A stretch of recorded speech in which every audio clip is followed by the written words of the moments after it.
ತಾವರೆಯು ನೀರಿಗೆ ಚೆನ್ನ, ತಾವರೆ ಕೆನ್ನೆಯ ಚೆಲುವೆ, ಜೊತೆ ಇರಲು ನಾನು ಚೆನ್ನ.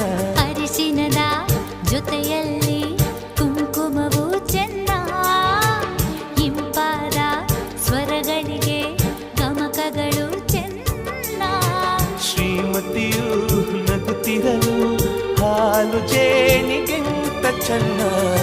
ಪ್ರೇಮವೇ ಪ್ರೇಮವೇ ಪ್ರೀತಿಯ ರಾಗವೇ, ಹೃದಯದ ಭಾವವೇ ಜೀವದ ಬಂಧವೇ.